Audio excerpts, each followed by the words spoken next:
Hello friends, I am Harsimran Kaur. Welcome you all to my HSK classes.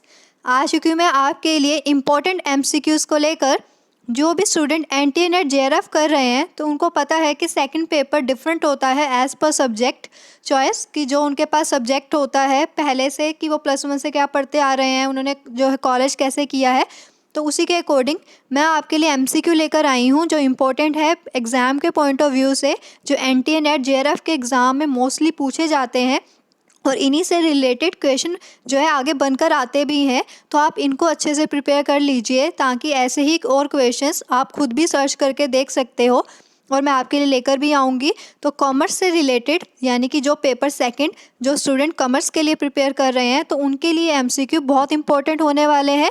तो आज के video जो स्पेशली है वो MCQ बेस्ड है, जो कॉमर्स से रिलेटेड सब्जेक्ट के रिगार्डिंग प्रिपेयर कर रहे हैं स्टूडेंट, जो पेपर सेकंड होता है। तो उससे पहले अगर आप मेरे चैनल पर न्यू हैं तो जल्दी से मेरे चैनल को सब्सक्राइब कर लीजिए और वीडियो को लाइक और शेयर करना मत भूलिएगा, ताकि जो और स्टूडेंट प्रिपेयर कर रहे हैं उनको भी ये MCQs जो इम्पोर्टेंट है उनका पता चल सके। चलिए स्टार्ट करते हैं आज के MCQ।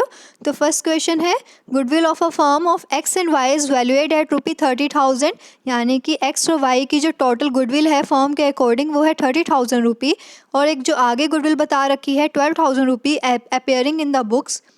आपको ये देखना है कि कौन सी गुडविल मैटर करती है। जब आप किसी पार्टनर का जो न्यू शेयर निकाल रहे होते हो या फिर एग्जिस्टिंग पार्टनर्स का शेयर देख रहे होते हो तो आपके लिए फर्म की जो गुडविल है वो मैटर करती है, ना कि जो बुक्स में अपेयरिंग वाली होती है। तो ये जो ₹12,000 हैं तो यहाँ पर इसका कोई रेलिवेंट नहीं है। आगे उन्होंने बोला है कि Z को उन्होंने एडमिट किया है, यानी कि एडमिशन के टाइम पे Z का जो शेयर है वो 1/4 है, तो उसका जो शेयर है गुडविल में आपको कैलकुलेट करके बताना है कि वो कितना होगा, कि वो कितना शेयर लेकर आया है at the time of admission.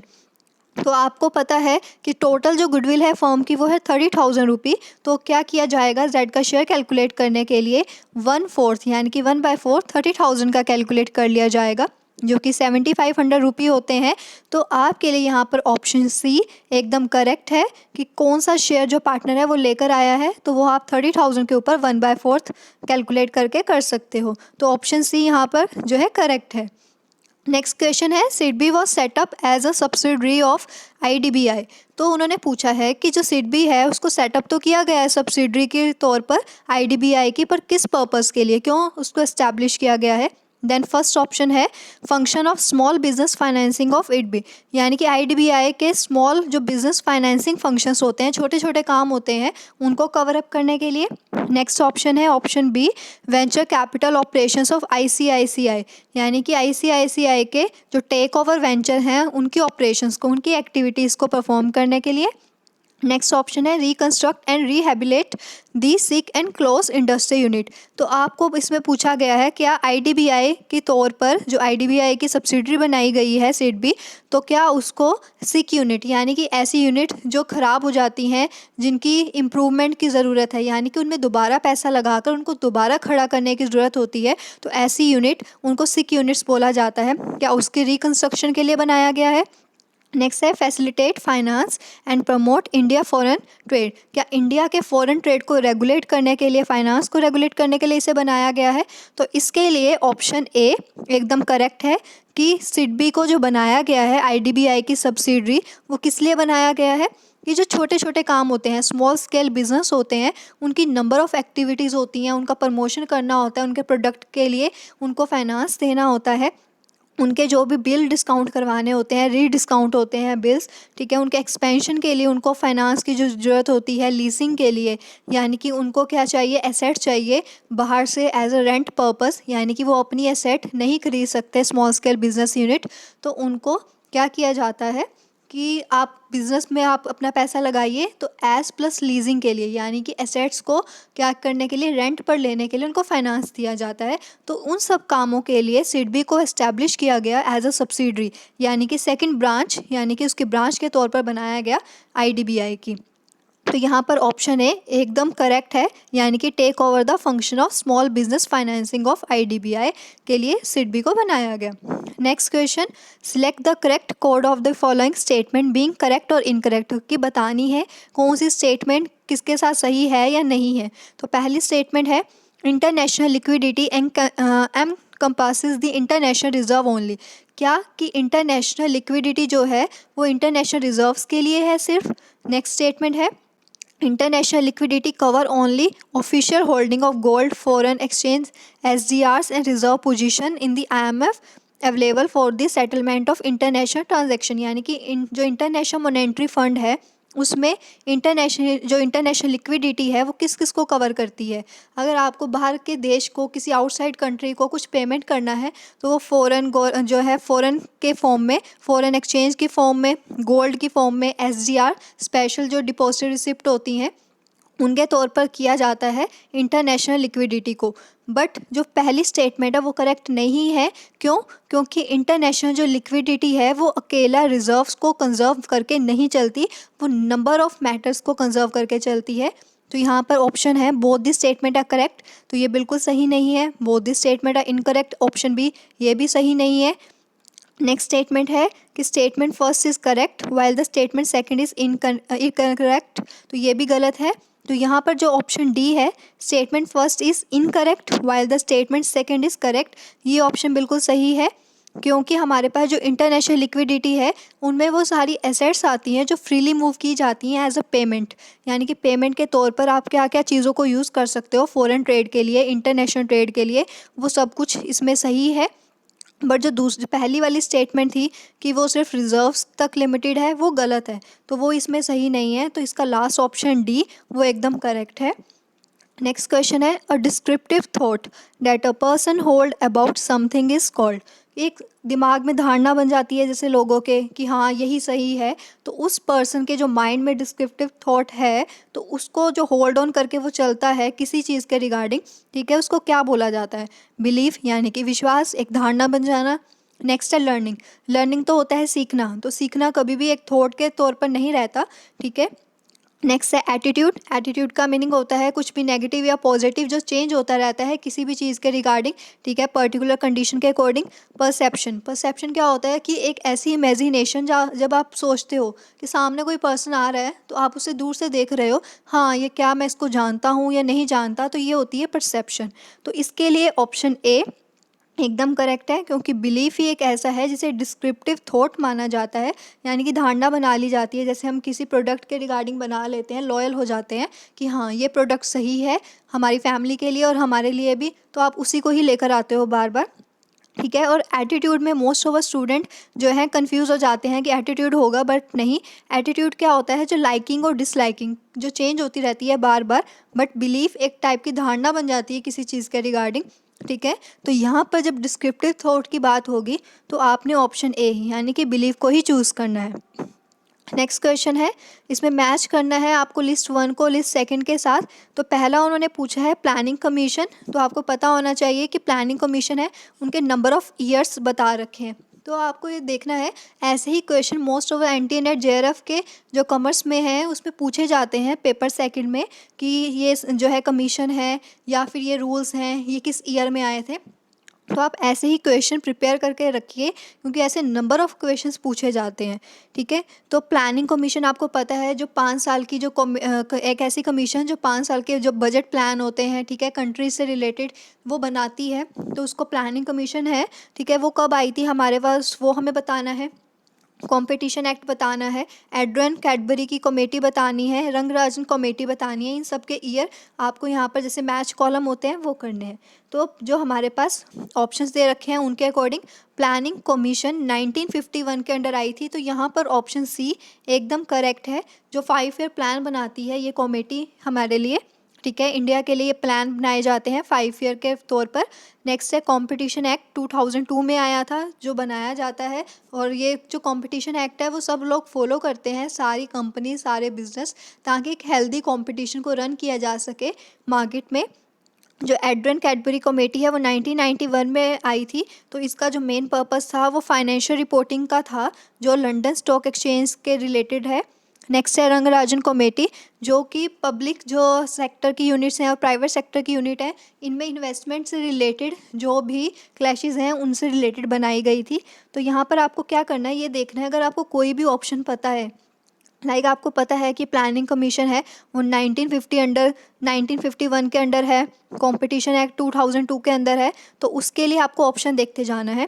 जैसे प्लानिंग कमीशन के लिए 1951 थर्ड ऑप्शन सही है, तो आपके पास ए में थर्ड ऑप्शन नहीं है, तो आपको इसको स्किप कर देना है। तो आपके लिए 3 ऑप्शंस बी सी डी में से कोई एक होगा।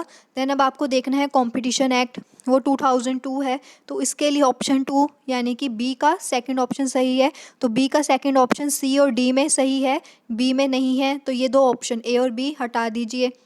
अब आपको क्या करना है, स्क्रूटिनाइज करके सी और डी में से चूज़ करना है। तो एड्रेन जो कैडबरी कमेटी है वो आप देखिए कब है, और रंगराजन कमेटी कब है। तो जो रंगराजन वाली है वो 1993 की है, और एड्रेन कैडबरी है वो 1991 की है। तो ऑप्शन सी में सारे ऑप्शन एकदम करेक्ट है, तो आप इसको चूज़ करेंगे। नेक्स्ट है 6th question, in which one of the following a market situation the pricing above the prevailing market price is use as a more common practice.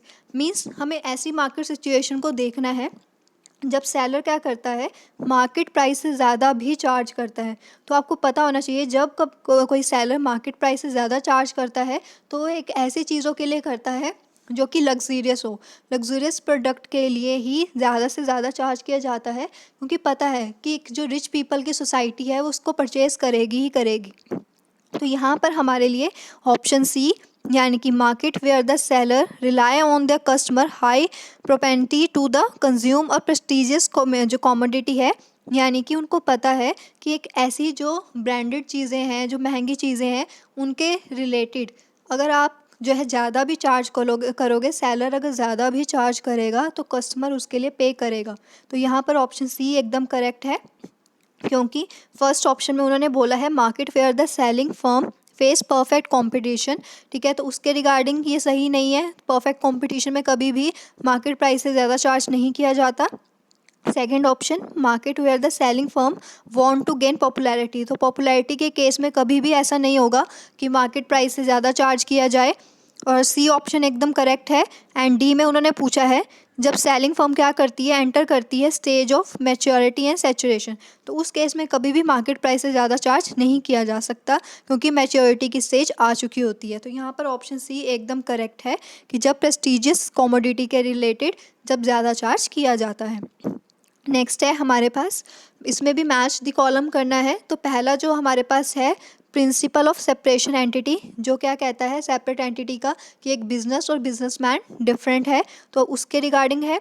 Principle of conservatism क्या कहता है कि मार्केट प्राइस और stock price या कोई भी price हो तो उसमें हम लेस यानी कि ये सोच के चार्ज करते हैं कि हमें लॉस ही होगा, हमें कभी भी प्रॉफिट नहीं होने वाला। यानी कि कंजर्वेटिज्म का रूल क्या कहता है कि अपनी सोच को थोड़ा नेगेटिव ही लेकर जाओ बिजनेस के रिलेटेड, कि हम ज़्यादा चार्ज नहीं कर सकते कस्टमर से, तो हम यही मान के चलते हैं कि हमारे पास इतने ज़्यादा प्रॉफिट्स नहीं होंगे। तो अगर आपको कॉस्ट प्राइस और मार्केट प्राइस में भी चॉइस करना होता है तो आप लेस पर करते हो, तो ये रूल रहता है। नेक्स्ट है प्रिंसिपल ऑफ मनी मेजरमेंट, यानी कि जो चीज़ है वो मनी की टर्म में ही रिकॉर्ड की जाती है, हम कोई भी ऐसी चीज़ रिकॉर्ड नहीं करते ट्रांजैक्शन को जो मनी की टर्म में ना हो। नेक्स्ट है हिस्टोरिकल कॉस्ट कंसेप्ट, जो किसी भी एसेट से रिलेटेड होता है कि हम क्या करते हैं, किसी भी एसेट को कॉस्ट लेस डेप्रिसिएशन, यानी कि उसमें से डेप्रिसिएशन कम हो चुकी हो उसको ही रिकॉर्ड किया जाता है। तो आपने देखना है कि किसका चॉइस कहाँ पर है, सेपरेट एंटिटी का।